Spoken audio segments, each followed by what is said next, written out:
বাবা, আমার সব বন্ধুদের কাছে বাইক আছে কিন্তু আমার কাছে নাই।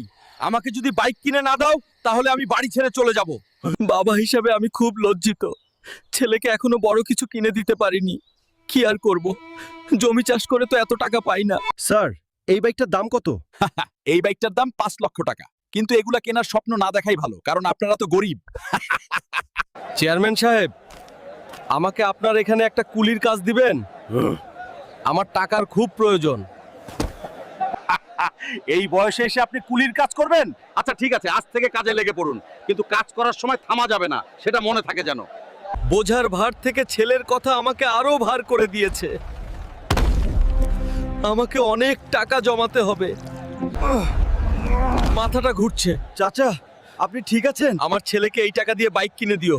আমি মনে হয় আর বাঁচবো না। এই নে হাল্ক, তোর বাবা তোর জন্য বাইক পাঠাইছে।